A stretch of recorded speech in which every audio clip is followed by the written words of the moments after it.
वर रामचंद्र की सगळ्यांना ज्यांना ज्यांना बोलता येतं त्यांनी घोषणा द्यायला हरकत नाही.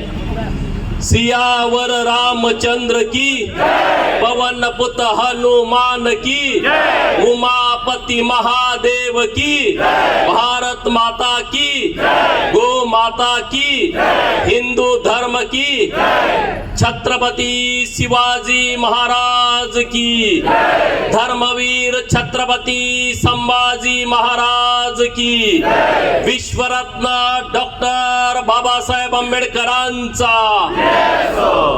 आज पुण्यामध्ये ज्या पुण्यामध्ये आपण इतक्या मोठ्या संख्येने उपस्थित आहात त्या पुण्याच्या पुण्यलाल मातीला मी वंदन करतो. ज्या छत्रपती शिवाजी महाराजांनी धर्मासाठी जगावं कसं हे आपणाला शिकवलं त्या छत्रपती शिवाजी महाराजांची आणि ज्या धर्मवीर संभाजी महाराजांनी धर्मासाठी मरावं कसं हे शिकवलं त्या धर्मवीर छत्रपती संभाजी महाराजांची जन्मभूमी पुणे जिल्हा आहे. आणि याच पुणे जिल्ह्यामध्ये छत्रपती शिवाजी महाराजांच्या नंतर ज्यांनी हिंदवी स्वराज्याची भगवी पताका खांद्यावरती घेतली ते सुभेदार मल्हारराव होळकर यांच्या राजपुत्राचं लग्न पुण्यश्लोक अहिल्या देवींच्या सोबत झालं.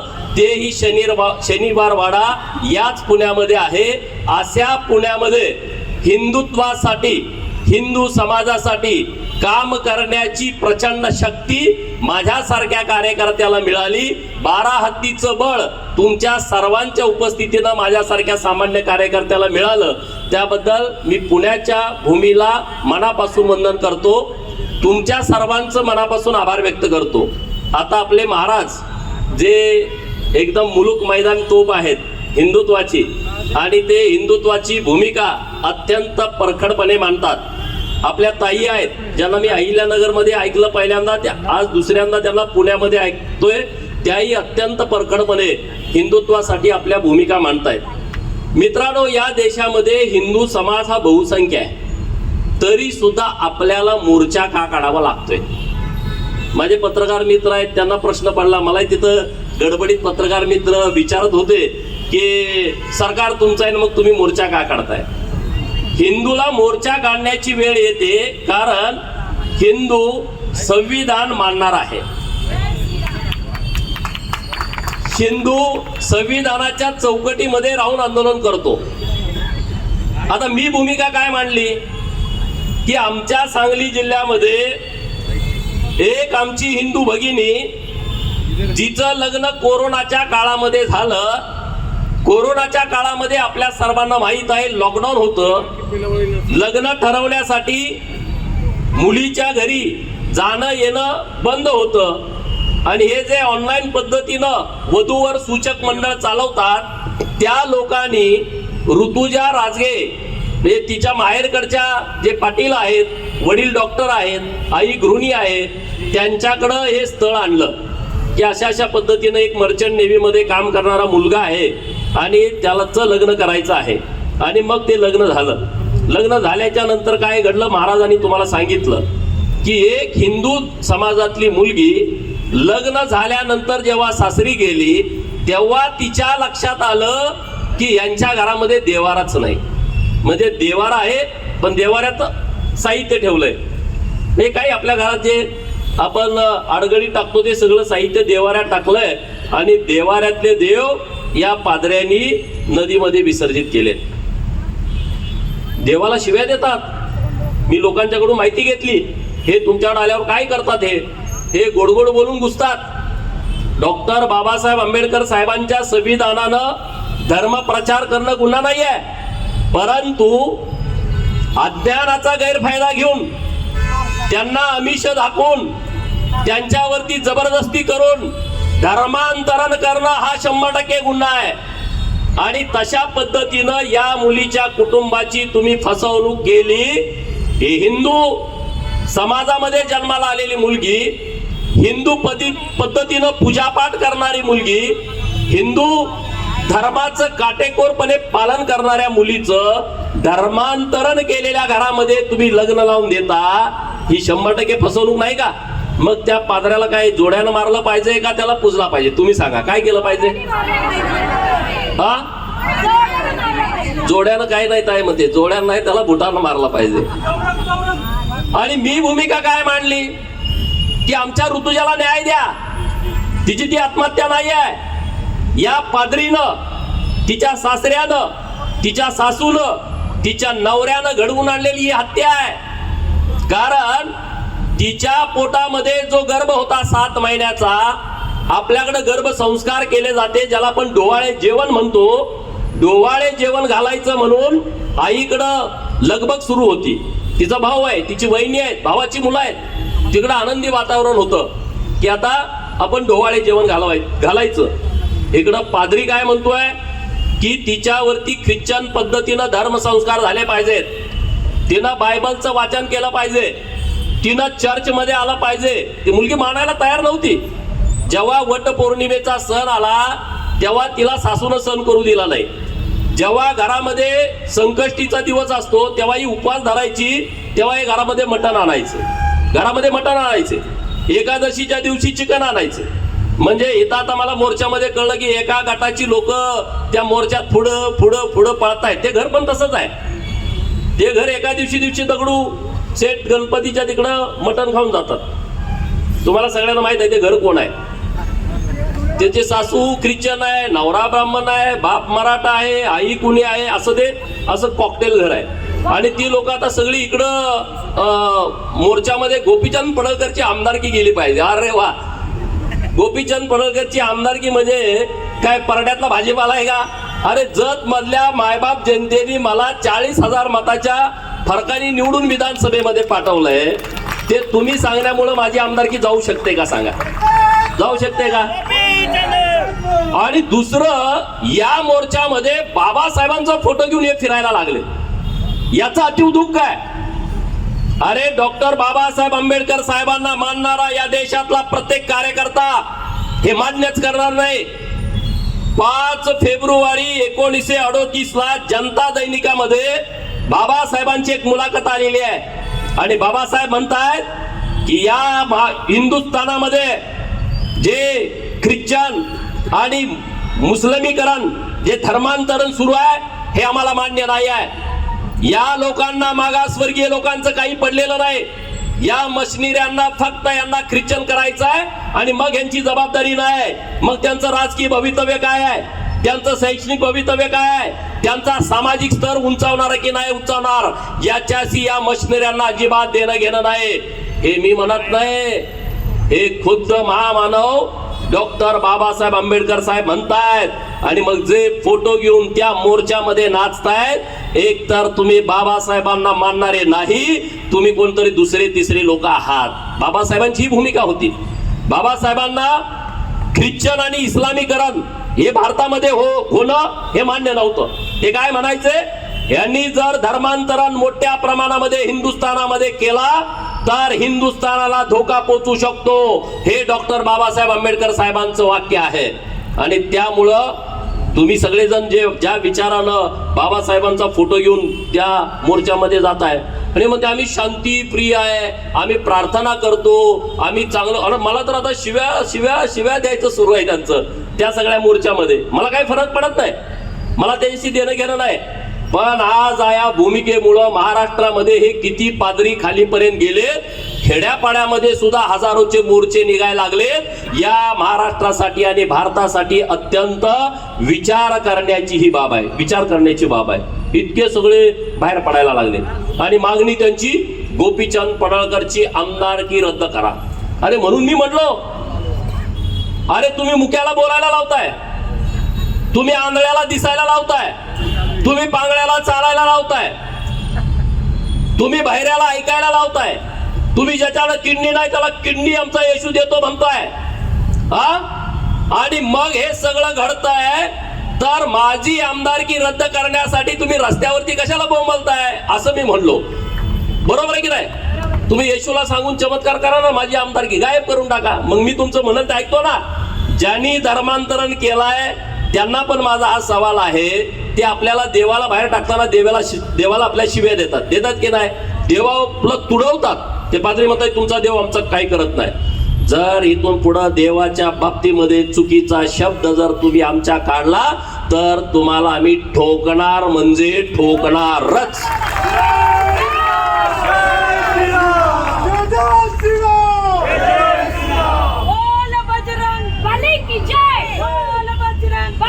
ठोकणार की नाही? अरे आमच्या देवाला शिव्या देत आहे आणि तुमच्याला जर आम्ही काही शिव्याशाप दिला नाही. आम्ही मुद्द्यावरती आलो. तुम्ही चमत्कार करताय. मी व्हिडिओ बघितले काय काय ते महिलेला सांगायला होतोय तुम्हाला किडन्या नव्हत्या, दोन्ही पण तुमच्या किडन्या आल्या. ते पादरी म्हणतोय. पादरी हा शब्द महाराष्ट्राला आता पहिल्यांदा कळाय. लोकांना वाटलं मी असंच भाषणात पादरी म्हणलोय. त्याला पादरी काय आहे, ही काय भानगड आहे, लोक सर्च करायला लागले महाराज. त्यांना आपण तू पादरा आहे असं त्याला वाटलं, असं म्हणलोय का काय. पण हा पादरी नवीन लोकांना, आता गाव खेड्यातल्या लोकांना पण कळाला. मला गावावरती लोक म्हणतात अरे पादरी काय नवीनच भानगड आहे. आणि म्हटलं भानगड अत्यंत डेंजर आहे. कारण 1943ला या देशामध्ये दुष्काळ पडला होता. हे आले कुणाच्या सोबत? हे इंग्रजांच्या सोबत आले. हे जे मशिनरी वाले आहेत ते इंग्रजांच्या सोबत आले. इंग्रज हे आपल्या भारताला सोने की चिडिया आणि ती लुटायची या हेतून आले होते. हे जेव्हा भारतात आले 1943ला या भारतामध्ये सर्वात मोठा दुष्काळ पडला होता आणि तेव्हा 15 लाख हिंदूंना तडफडून मारण्याचं काम या इंग्रजांनी केलं. तेव्हा ब्रिटनचा पंतप्रधान चर्चिल होता, हा ख्रिश्चन होता, हा मशिनरी होता. यहुदींची 60 लाख लोकांची हत्या करणारा हिटलर ख्रिश्चन होता. अरे जर हिटलर 60 लाख लोकांची हत्या करतोय, तिकडं चर्चिल 15 लाख लोकांना तडफडून मारायला लावतोय, ती लोक शांतिप्रिय कशी काय असू शकतात? आणि म्हणून या भारतामध्ये शांती प्रिय बुद्ध आणि सहिष्णुता असणारा हिंदू ह्या एकाच नाण्याच्या दोन बाजू आहेत. ह्या वेगवेगळ्या जरी खोड्या असल्या तर हिंदुत्वाचं एकच घर आहे. आणि त्यामुळं डॉक्टर बाबासाहेब आंबेडकरांचा जो चुकीचा वापर या मोर्चामध्ये चालू आहे याच्याकडं या महाराष्ट्रातल्या लोकांनी उघड्या डोळ्यांनी बघायची आवश्यकता आहे. उघड्या डोळ्यांनी तुम्ही बघा. अरे हे कसे काय 60 लाख यहुदींचा खून करणारा, मर्डर करणारा, हत्या करणारी लोक हे शांतिप्रिय कसे काय असू शकतात? हे शांतिप्रिय असू शकत नाहीत. यांना फक्त गोड बोलून धर्मांतर करायचं आहे. हे मशिनरी वाले आहेत ना, हे स्वीट पॉइझन आहे. स्वीट पॉइझन, गोड गोड बोलतात. तुमच्याकडं आम्ही आलेलो आहे, तुमच्या घरात आजारी आहे, त्यांना फोन करतात. आम्ही प्रार्थना करतो, आम्ही तुमच्यासाठी प्रार्थना करतो. जिथं आजारी तिथं ते फोन करतात लोक. मला नाही जास्तीचं लोक मला पत्रकार मित्र, तुम्ही इकडे पण कसं काय आहे? आणि मी ऑल इन वन आहे. मी जिथं जिथं कुठला विषय आला की मी तिथं जातो आणि मनापासून काम करतो. आता या सगळ्या विषयामध्ये मी ठरवलं की आपली भूमिका ताकदीनं लावून धरायची. आणि हे धर्मांतरण जोपर्यंत कायदा, धर्मांतरण विरोधी कायदा या महाराष्ट्रामध्ये येत नाही तोपर्यंत आपण शांत बसायचं नाही. हे आपल्या सगळ्यांची भूमिका आहे. अरे आम्ही काय म्हटलोय सांगलीच्या सभेमध्ये की तुम्ही धर्मांतरण केलंय तर तुम्ही सांगा ना की आता आम्हाला धर्मांतरण झालोय. जातीच्या दाखल्यावरनं खोडा ना तुम्ही. इकडं जातीच्या दाखल्यावरती जी तुमची मूळ हिंदू पुढं काय असेल ती जात लावताय आणि तिकडं मग चर्चमध्ये जाताय, तर इकडं तर खोडून टाका ना. सुप्रीम कोर्टाचा आदेश आहे, जर एखाद्या हिंदूला नोकरी लागताना एससीचा, एसटीचा, ओबीसीचा, मायनर ओबीसीचा, भटक्या विमुक्ताचा दाखला जोडला आणि तो नोकरीला लागला आणि नोकरी लागल्याच्या नंतर त्याच्या पूजा पद्धतीमध्ये बदल झाला. घरामध्ये देवारा होता, देवारा त्यानं काढून टाकला. त्याच्या लग्नाचा कार्यक्रम धर्मांतरित जो धर्म स्वीकारलाय त्या पद्धतीनं झाला. ज्याच्या घरामध्ये पूर्व जन्माला आलंय बारशाचा कार्यक्रम ख्रिश्चन पद्धतीनं झाला किंवा मुस्लिम पद्धतीनं झाला.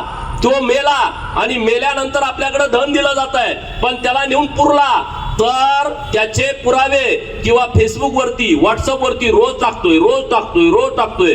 बायबल मधलं स्लोगन टाकतोय, कुराण मधलं स्लोगन टाकतोय. तो पुरावा ग्राह्य धरायचा आणि सुप्रीम कोर्टाची ऑर्डर घेऊन पुणे महानगरपालिकेच्या आयुक्तांना, इथं जिल्हा परिषद पुणे त्यांच्या सीईओना कलेक्टर साहेब पुणे या कलेक्टर साहेबांना किंवा अन्य कुठल्या वेगवेगळ्या खात्यामध्ये जे काम नोकरी करत असतील तर त्यांना ते पुरावे जोडून द्यायचे, त्यांना बडतर्फ करावे असा सुप्रीम कोर्टाचा आदेश आहे. मग मी ही भूमिका मांडली का यांचा तीळपापड झाला. नंतर आंध्र प्रदेशच्या हायकोर्टाची एक ऑर्डर आहे, जर एखाद्यानं धर्मांतरण केलं आणि मग तो अॅट्रॉसिटी दाखल करायला गेला तर अॅट्रॉसिटी ऍक्टच्या अंतर्गत कारवाई होत नाही. आंध्र प्रदेश सरकारची ऑर्डर आहे, माझ्या मोबाईलवरती आहे, मी तुम्हा सगळ्या हिंदुत्ववादी काम करणाऱ्या कार्यकर्त्यांना देतो. तिथनं ते जास्त बिघडले, त्यांना राग आलाय. मी सांगलीची माहिती घेतली, सांगली सिव्हिलमध्ये 30% कन्वर्ट झालेली लोक सांगली सिव्हिलमध्ये नोकरी करतायत, 30% लोक सांगली महानगरपालिकेत कन्वर्ट झालेली लोक करतायत. मग यांना नोकरी कशा काय? मग तुम्ही येशूला फसवताय का नाही सांगा. तुम्ही येशूला एवढं मानताय, येशू तुमचा चमत्कार करतोय, इकडं येशू म्हणताय आणि तिकडं नोकरीला हिंदू अमुक अमुक हिंदू तमुक तमुक म्हणून नोकरीला लागताय. मग येशूला पण गंडवायला चाललाय का नाही तुम्ही? तर तुम्ही पहिलं नोकरी सोडून द्या, येशू चमत्कार करेल आणि तुम्हाला परत नोकरीवरती आणेल. माझं असं म्हणणं आहे ना, बरोबर की नाही? येशू चमत्कार काही करतोय तर नोकरीवरती काढल्यानंतर डायरेक्ट येशू तुम्हाला शिपाईचा नोकरीवरनं काढून टाकला, डायरेक्ट तुम्हाला तहसीलदार करून टाकेल. पोलीस कॉन्स्टेबल तुम्ही नोकरीवरती आहे, तुम्हाला काढून टाकलं, डायरेक्ट तुम्हाला PI MPSC ची गरज नाही. आपल्याला डायरेक्ट PI ची पोस्ट नाही, आपल्याला पहिल्यांदा PSI नंतर API आणि नंतर PI होतं. येशू चमत्कार करणार, तुम्हाला डायरेक्ट PI करून टाकणार. बरोबर की नाही? येशूचा चमत्कार आहे म्हणल्यावर आता एवढं सगळं वातावरण तुमच्या विरोधात पेटलंय, मग सगळे आमदार 288 बदलून टाका ना, करा तुमचे सगळे आमदार. आम्ही कुठं काय म्हणतोय, चमत्कारानं घडतंय तर केलं पाहिजे ना. नवरा नसलं का बायकोला पोरं होते, चमत्कार होतोय, करा ना. कशाला तुम्हाला आता हे सगळं पाहिजे? आता ते एवढे रागात आहेत, एवढे रागात आहेत की गोपीचंद पडळकरचं असं करू, गोपीचंद पडळकरचं तुम्ही काही सुद्धा करू शकत नाही. मी एकदा भूमिका घेतली ना, ती भूमिका एकट्यानं मी कामाला लावली नाही सांगा. 10 मिनिटात, एकटं 10 मिनिटामध्ये अख्खे रस्त्यावरती आले. मला जालन्यात फोन आला, अरे एवढी कुठं आलेत? मला सगळे आता अधिवेशन सुरू आहे, आमदार भेटतात, अरे एवढी कुठले आहेत? एवढी आमच्या दारात आलती. ती गोपीचंद पडळकर असं असं बोललाय. आज मला एक मंत्री महोदय बोलले, माझ्या मतदारसंघातले आलेत माझ्याकडं, सगळ्याकडं सगळा कालवा विधान भवनात हात सुरू आहे. अरे झाले कुठनं? सगळ्या आमदारांना प्रश्न आहे. एवढी त्याला वाटतं थोडी थोडी असतील, त्यांचा हातनं पोखरून काढायला लागले. ते गुपचूप गुपचूप गुपचूप सगळा कार्यक्रम सुरू आहे. तर हा अत्यंत गंभीर विषय आहे, अत्यंत सिरियस घ्या. त्यांची दाढी दिसली का आपल्याला कळतंय, यांचं काहीच कळत नाही. शेजारी बसतोय आणि म्हणतोय मग तुम्ही कन्वर्ट व्हा. कन्वर्ट झाल्यानंतर आता गल्ली और ह्यो पण गेलाय, अशी आता परिस्थिती सुरू आहे. आता पुण्यामध्ये मोहीम राबवा तुम्ही. जेवढे धर्मांतरित झालेत आणि पहिल्यांदा नोकरीला लागलेत त्यांची यादी काढा. एवढं काम कराल की नाही? करा. बघा हे कसे, ते शेजारची आणून माहिती देते. आमच्याकडे माहिती कोणी दिली? त्याचा सक्का चुलत भाऊ माहिती आणून देतोय, ह्यो कन्वर्ट झालाय, ह्याला पहिला नोकरीवरनं घालवा. त्याची सख्खी बहीण, त्यानं मला साडी घेतलेली नाही वर्षभरात, ह्यो घरात अशी पूजा करतोय, हा त्याचा फोटो आहे, ह्याला नोकरीवरून पहिला काढ. दुसरं तुम्ही काही ताकद लावायची गरज नाही. तुम्ही फक्त मेसेज द्या, जेवढे धर्मांतरित झालेले आहेत त्यांना सुप्रीम कोर्टाच्या आदेशानं नोकरीतनं बडतर्फ करायचं आहे. त्यांचे हितशत्रू अनेक आहेत, ते तुमच्याकडे आणून देतील. इकडं नोकरी करतोय, तिकडं पादरी, तिकडं नोकरीला आहे आणि तिकडं पादरी. म्हणजे धर्मांतरण करायचं, येशू असा आहे, येशू तसा आहे. आम्ही त्यांना नावं ठेवत नाही, आमचा तो स्वभाव नाही. हिंदूंनी कधी लढाई केली का? हिंदूंनी कधी तलवार हातात घेतली का? अरे छत्रपती शिवाजी महाराजांच्या पासून ही धर्माची लढाई आहे. या महाराष्ट्रातील लोक म्हणतात की छत्रपती शिवाजी महाराजांची लढाई धर्माची नव्हती, ती सर्व धर्म समभावाची होती. मी 28 आणि 29 तारखेला रायगडवरती गेलो होतो. रायगडवरती जे छत्रपती शिवाजी महाराजांचे धनगर मावळे आहेत त्यांना नोटीस दिलंय तुम्हाला जावा म्हणून. मी त्यांना भेटायला गेलतो आणि छत्रपती शिवाजी महाराजांच्या समाधीचं दर्शन घ्यायला गेलतो. आणि तिथं गेल्याच्या नंतर मी मुक्कामी होतो. दुसऱ्या दिवशी वर गिट्टी गेलो. मी जगदीश्वराच्या मंदिरामध्ये दर्शन घ्यायला गेलो. आपण गेल्याच्या नंतर ते जे मंदिर आहे मशिदी सारखं दिसतंय. तुम्ही आता जाऊन बघू शकता, युट्यूबला सर्च करू शकता. सेम मशीद, वर त्याच्या मिनार आहेत चारी कोपऱ्यामध्ये. छत्रपती शिवाजी महाराजांना माहित होतं हे जेव्हा कधी येतील आपल्या पश्चात चुकून आले तर हे पहिले आपल्या मंदिरावरती घाला घालतील, अटॅक करतील. आणि म्हणून त्यांनी रचना केली होती, त्या मंदिराला मशिदीचं पूर्ण डिझाईन केलेलं आहे. आता पण तुम्हाला दिसतंय. ठीक आहे, जेव्हा हे मोगल आले, औरंग्याची पिलावळ आली रायगडावरती, इंग्रजांनी 1818ला रायगडावरती किल्ला आहे असाच होता. 1808 तोफा, तो बाजूचा जो डोंगर आहे त्या डोंगरावरनं रायगडावरती डागल्या आणि तो नेस्तनाबूत केला. जेव्हा हे औरंग्याच्या पिलावळी रायगडावरती आल्या तेव्हा हे सगळं पाडत पाडत पाडत मंदिराकडे गेले आणि त्यांना लक्षात आलं की मस्जिद आहे, लांब न दिसली. ते खुश झाले, मस्जिद आहे, आपण काय पाडायचं नाही. जवळ गेल्याच्या नंतर त्यांच्या लक्षात आलं की जगदेश्वराची पिंड आतमध्ये आहे. मग आता काय करायचं? ते मशिदीची वर मिनार आहे, पाडता येत नाही, धर्माच्या विरोधात जात आहे. म्हणजे शिवाजी महाराज किती प्रगल्भ बुद्धीचे होते बघा. आणि मग तिथं म्हणले आता याचा दरवाजा पाडायचा आणि मग आत जाऊन ते मंदिराची तोडफोड करायची. दरवाजात आत जाता येत नाही, दरवाजा उंचीला कमी आहे, वाकून जावं लागेल. वाकून गेलं तरी परत अडचण होते त्यांना. म्हणजे आमच्या देवाच्या पुढे तुम्ही वाकला, त्याला वाकता पण येणार. दरवाजा पाडायचं म्हणले, दरवाजावरती सुद्धा छत्रपती शिवाजी महाराजांनी 2 मिनार उभा केले, दरवाजा पण तोडता येईल. त्यामुळं ते मंदिर वाचलं. पण या मंदिराच्या समोर जो आपला नंदी महाराज आहे त्या महाराजाची तोडफोड त्यांनी केलेली आहे. नंदी महाराजांची आज जरी मी तुमच्याशी बोलत असताना उद्या सकाळी तुम्ही रायगडावरती गेला तर नंदीचं नाक कापलंय आणि नंदीचे दोन्ही कान कापलेले आहेत. म्हणजे याचा अर्थ छत्रपती शिवाजी महाराजांची लढाई ही धर्मासाठीच होती. हे 2-5 हजार घेऊन बोलणारे इतिहासकार तज्ञ आहेत, ते सगळे बाटके लोक आहेत. त्यांना मताचं राजकारण करायचं आहे, त्यांना पुढाऱ्यांच्यासाठी राजकारण करायचं आहे. आणि म्हणून आज मी तुमच्या समोर बोलत असताना दुसरी एक लढाई आपण हातामध्ये घेतली पाहिजे.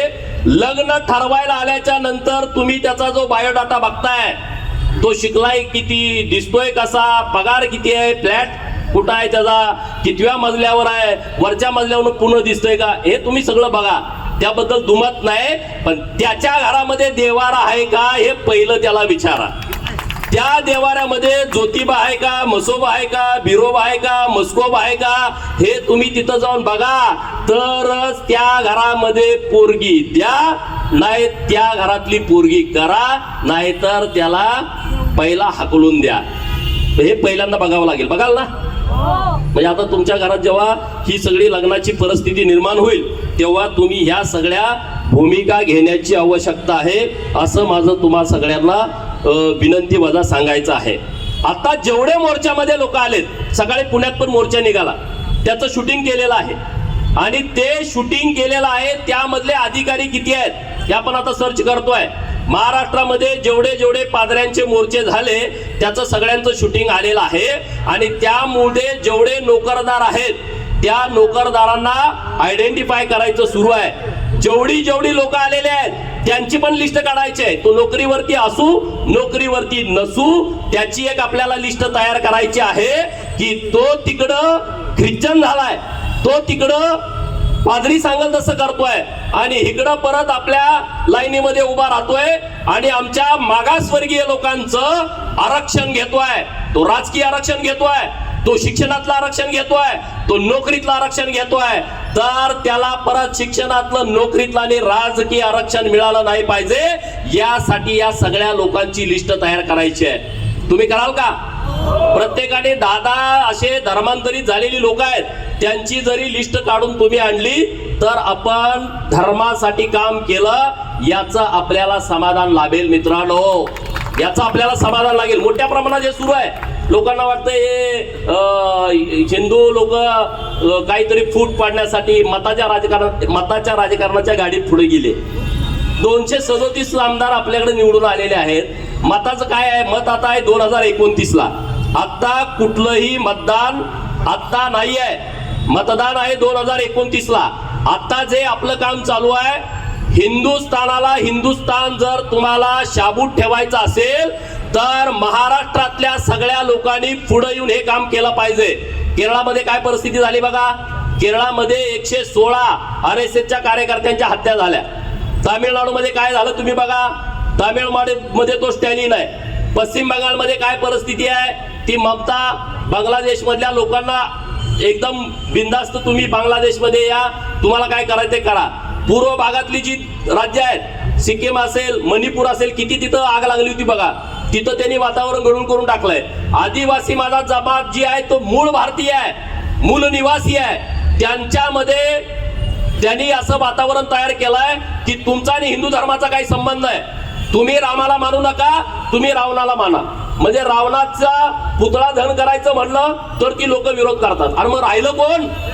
ही जेव्हा परिस्थिती समोर येईल तेव्हा आपण अत्यंत बिकट परिस्थितीमध्ये आहोत असं आपल्या लक्षात येईल. आणि जेव्हा तुमच्या लक्षात येईल तेव्हा वेळ गेलेली असेल. म्हणजे डॉक्टर बाबासाहेब आंबेडकर साहेबांच्या काळात सुद्धा म्हणत होते की हे धर्मांतरण करतायत, हे फसवेगिरी करतायत, हे लबाडी करतायत. आज पण आपण तेच म्हणतोय. म्हणजे मधली एवढी वर्ष यांनी किती मोठ्या प्रमाणामध्ये धर्मांतरण केलेलं आहे. आणि म्हणून या सगळ्या विषयामध्ये आपण ताकदीनं पुढे गेलं पाहिजे, भूमिका मांडली पाहिजे, बोललं पाहिजे. काय राजकीय लोकांनीच बोलावं अशी परिस्थिती नाही. तुम्ही आम्ही सुद्धा या विषयावरती बोलू शकतो ना. तुम्ही आम्ही माझा मुलगा ज्यांनी पुण्यामध्ये एका मॉलमध्ये धर्मांतरण सुरू होतं, माझ्या मुलांनी जाऊन तिथं पादऱ्याला मारलं आणि ते धर्मांतरण थांबवलं. मूकबधीर मुलांचं धर्मांतरण सुरू होतं. पादरी घाबरला पण पोलिसांनी माझ्या मुलावर दाखल केली आहे 324. माझा मुलगा आलाय आता. बघा कुठं आहे बरी, काय नाव आहे? स्वामी गौड. स्वामी गौड नावाचा हा तरुण मुलगा आहे. धर्मांतरण करायला आल्यानंतर त्या पादऱ्याला त्यांनी ठोकून काढलं. पादरी पळून गेला पण पोलिसांनी त्यांच्यावरती 324चा गुन्हा दाखल केलाय. मी माननीय मुख्यमंत्री महोदयांच्या कानावरती उद्याच ही गोष्ट घालतो. आणि मग तुम्ही पण थांबवत नाही आणि आम्ही थांबवलं तर आमच्यावरती गुन्हा दाखल करताय. तर यासाठीच धर्मांतरण विरोधी कायद्याची आवश्यकता आहे. लव जिहाद, लोक म्हणतात लव जिहाद होत नाही. मला पुण्यामध्ये काही मुलांनी सांगितलं की FC रोडला एक मुलींच्या कपड्याचं दुकान आहे आणि इकडं 400 रुपयाला ड्रेस मिळाला का तिथं 200ला मिळतो. आपल्या सगळ्या मुली तिकडं स्वस्त ड्रेस मिळतो म्हणून जातो. 100 मुली झाल्या का त्यांना टार्गेट करायचं, त्यांचा नंबर येतो बिलावरती आणि मग त्यांना टार्गेट करायचं आणि त्यातल्या 4, 2, 5, 10 मुली बळी पाडायच्या. हे सगळे सर्रास प्रकार सुरू आहेत. पोलिसांना माझी विनंती आहे की तुम्ही सुद्धा या विषयामध्ये सिरियसली लक्ष घातलं पाहिजे. इकडं आमचा गो हत्याचा कायदा आहे, आमचे गोरक्षक येतात, तुम्ही लगेच त्याला तू कशाला आला, काय तुझा संमत नाही आहे. त्यातून भावना वेगळी आहे. आमची देशी गोवंशाची गायी वाचली पाहिजे ही आमची भावना आहे. आमच्या मुलींना पुण्यामध्ये आल्यानंतर शहरात कुठल्या पण जावा, लव जिहादचे प्रकार खूप आहेत आणि हे थांबले पाहिजेत ना. थांबतील कसं? आपल्या मुलीवरती आपण चांगल्या पद्धतीचे संस्कार केले पाहिजेत.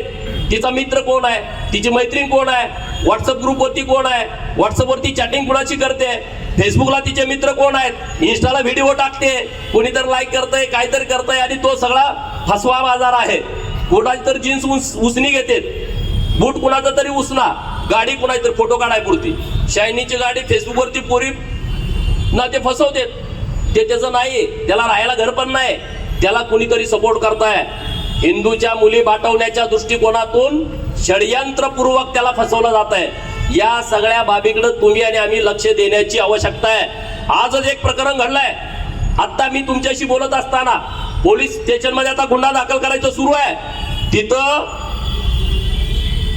कोमल कोतवाल ही मुलगी तिच्या आईला, भावाला, तिच्या वहिनीला मारतीये धर्मांतरण करा म्हणून. आणि तिच्या वहिनीच्या पोटामध्ये बाळ होतं, ते 1.5 महिन्याचं बाळ लाताबुक्क्या मारल्यामुळं ते मयत झालेलं आहे. त्याचा आता गुन्हा दाखल करायचं सुरू आहे. पत्रकार मित्रांना माझी विनंती आहे, म्हणजे आम्ही जो विषय घेतोय ना तो विषय आम्ही उगाच कुठला तर घेत नाही पुराव्याशिवाय. हे प्रकरण आता कोमल विजय कोतवाली गेल्या कित्येक वर्षापासून अमित कोतवाल, समीर कोतवाल आणि त्यांच्या आईला सुद्धा धर्मांतरण करण्यास त्रास देणे व मारहाण करण्यास ही कामे करत होती. तरी तिच्या विरोधात पद्मजी पोलीस चौकीमध्ये त्यांना समज देण्यात आली होती. तरी सुद्धा तिचे असेच कृत्य चालू आहे. अशाच सारख्या त्रासामुळे समीर व अमित कोतवाल यांच्या आईचे निधन झाले आहे. 5/5/2025 रोजी समीर कोतवाल याचा विवाह झाला, परंतु त्यांच्या नवविवाहित वधू आशका कोतवाल यांना सुद्धा ती येऊन धर्मांतरणासाठी धमकत होती, मारहाण करत होती. हे सर्रास प्रकरण सुरू आहे. हे सर्रास प्रकरण सुरू आहेत. तुम्हा सगळ्यांना माझी विनंती आहे की आता कोणी तुमच्या तिकडे आला धर्मांतरण करण्याच्या हेतूनं, तर मी तुम्हाला सांगितलंय त्यानं दादागिरी केली, त्याला ठोकून काढा. धर्म प्रचार करणं हा गुन्हा नाही. काहीतरी पत्रिका द्यायला येतात, पॉम्पलेट घेऊन येतात, त्यांना बसवा, त्यांना जरा गणपतीची आरती म्हणायला लावा, त्यांना जरा दत्ताची आरती म्हणायला लावा, त्यांना आपल्या पांडुरंगाची आताच वारी झाली, आषाढी वारी, पांडुरंगाची आरती त्यांना म्हणायला लावा. त्यांच्या कपाळाला बुक्का, गुलाल नाहीतर भंडारा लावा आणि मग त्यांना सोडून द्या. जे कोणी महिला वगैरे येतात त्यांना पण कळू द्या ना. हे धर्मांतरण करणं आता एवढं सोपं झालं नाही. गावागावातली लोक सगळी टाईट झालेत. आता त्याला येऊ द्यात म्हणजे बघतो आणि त्यामुळे ते सगळे बिथरलेले आहेत. तर तुम्हा सर्वांना माझी विनंती आहे, हिंदू धर्म आपला महत्वाचा आहे. आता तुम्ही सांगा, प्रयागराजला तुम्ही सगळे कोण कोण प्रयागराजला गेलता? तुम्ही तिथं फॉरेनर लोक बघितली का नाही? फॉरेनर लोक आलती का नाही? आता सांगा, हजला जायचं म्हटलं तुम्ही जाऊ शकता का? हजला तुम्ही जाऊ शकता का? नाही. बिगर मुस्लिम हजला चालत नाही. फेटकन सिटी येते ईसाईंचं मुख्य स्थळ आहे, धार्मिक स्थळ. तिथं तुम्ही जाऊ शकता का? पण काशीला कुणी पण येऊ शकतं, प्रयागराजला कुणी पण येऊ शकतं. पण आम्ही कधी त्यांच्यावर दबाव टाकला का तुम्ही हिंदू धर्मामध्ये यायलाच पाहिजे? नाही, आम्ही त्यांच्यावरती अजिबात दबाव टाकला नाही. तुम्ही इकडे या, आमचं बघा, जावा, हिंदू धर्माविषयी सांगा.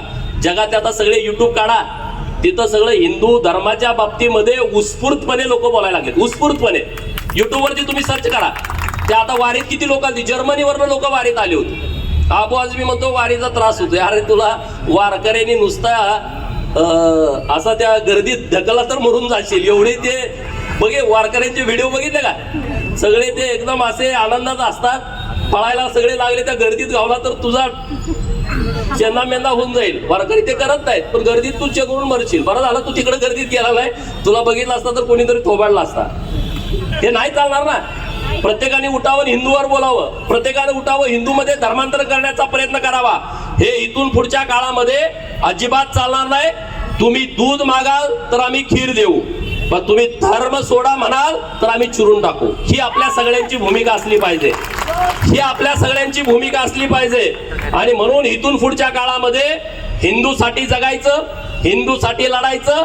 मताच्या राजकारणाचा जास्तीचा विचार करायचा नाही. अरे मी तर शेळ्या मेंढ्या राखणाराचा पोरगा आहे.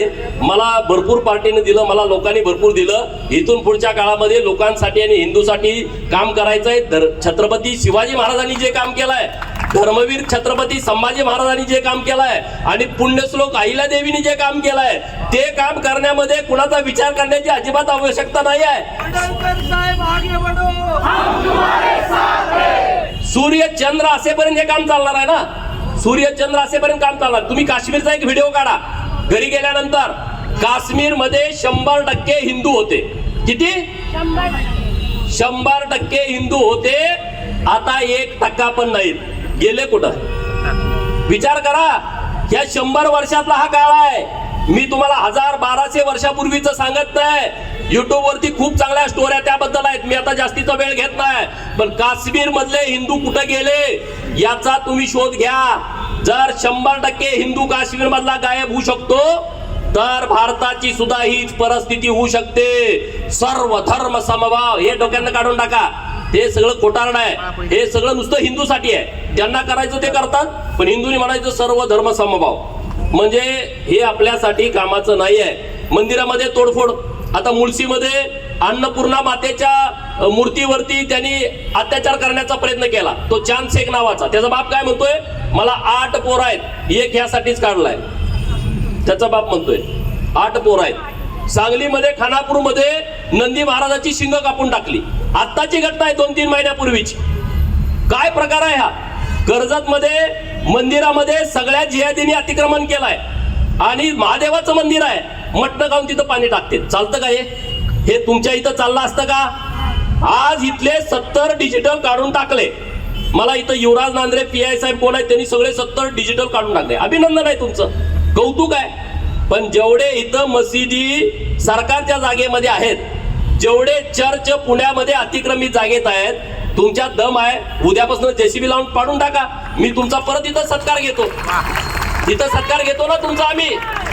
जेवढी अतिक्रमणं महानगरपालिकेच्या जमिनीमध्ये झालेत, नगर विकास खात्याच्या, महसूल खात्याच्या जमिनीमध्ये, ग्रामविकासच्या खात्याच्या जमिनीमध्ये, कृषी विभाग, वन विभाग या जमिनीमध्ये, गायरान, गावठाण, इथं जेवढी अतिक्रमणं या जिहादींनी केलेली आहेत ती सगळी काढली पाहिजेत. एक पण ठेवू नका तुम्ही.